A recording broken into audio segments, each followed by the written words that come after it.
So dear students, today I am going to deliver a lecture on antigens. So antigens are a particular type of molecule. So what type of molecule? They are mostly either protein molecule or glycoprotein molecule. So a complex or conjugated type of protein molecule that can induce an immune response in our body. So most of the antigens, as I said, they are proteinaceous in nature, or else they are complex form or conjugated form. They may be in conjugated form with polysaccharides known as glycoproteins, or may be conjugated with lipids. Then they can be termed as lipoproteins.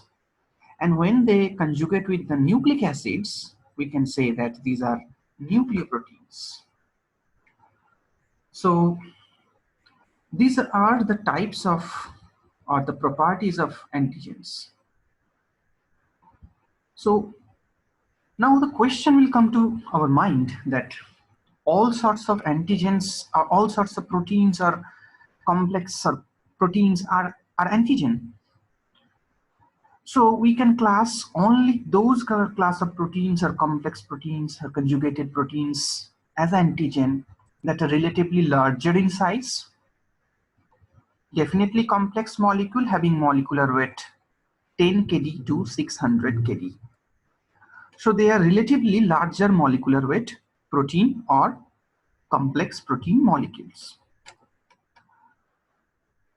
These particular molecules have particular function, and here you can see that their function or the ability of these molecules to show antigenic function within the host, and it depends on some parameters. So the parameters are their molecular weight and size, their structural complexity, their chemistry, means their chemical nature, and the degree of foreignness, means whether they are of viral origin, whether they are of bacterial origin or other parasites. So the degree of foreignness will be a parameter, and that governs the function of any kind of antigen. So antigen can be of, mostly we can classify antigen as in two types. As self-antigen, means that is originated within the host, means it is not invading or taking entry from outside. It is synthesized or produced within the body of the host organism.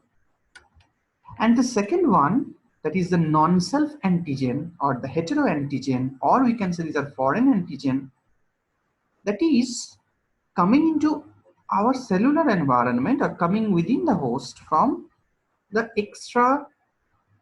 external environment. That is why they are termed as foreign antigen.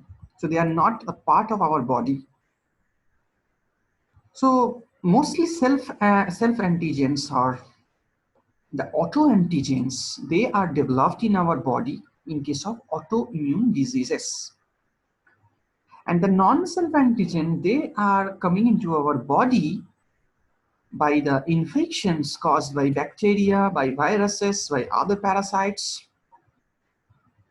And not only by the micro-infection done by the microorganisms, it can also be considered as toxins produced by microorganisms, snake venoms, bee venoms.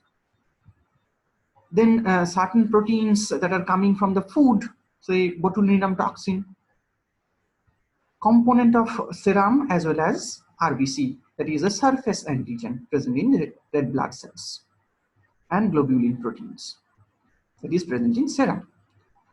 So these are the examples of non-self antigens. Now, how our body will consider antigen, a protein molecule or a glycoprotein molecule, as an antigen.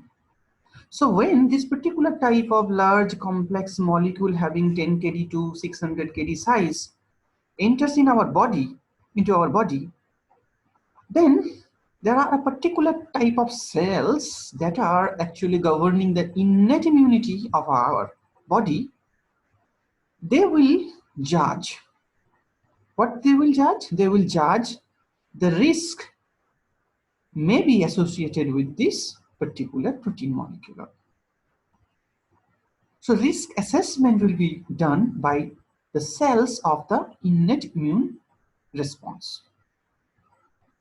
So if they consider, okay, no such problem they can create in our body, so they will ignore this. Means no threat is there. But if threat is there, then these particular cells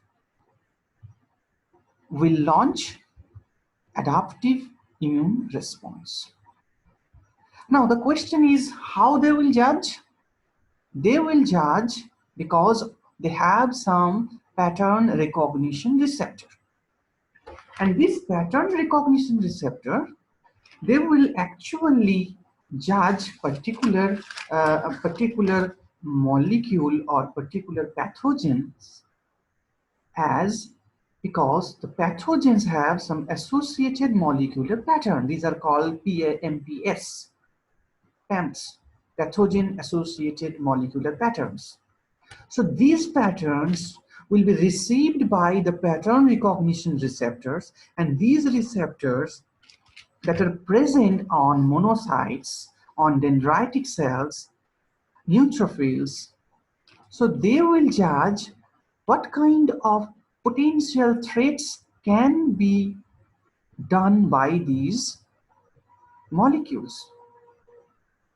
So if they treat it as a potential threat, then they will launch the adaptive immune response. So how they will do that? They will initiate secretion of the pro-inflammatory cytokines. Means at the localized portion there will be inflammation, and side by side there will be activation of the T cell by maturation of antigen presenting cells, APCs, as well as they will initiate or they will activate the humoral response. So both the cell mediated immune response and humoral response will be activated. The cell mediated immune response, they will memorize all the thing, and the humoral response, they will produce antibodies. So that will combat with the antigen. Now this antigenic compound can be microbes, we have already discussed, and if they are microbes, so mostly some component of the microbe function as an antigen. What are the components? So if it is a bacteria, then the bacterial capsule, bacterial cell wall, mostly the gram-negative bacterial cell wall that contains LPS layer, and at the outermost layer of LPS, it contains O antigen. So this behaves as an antigen.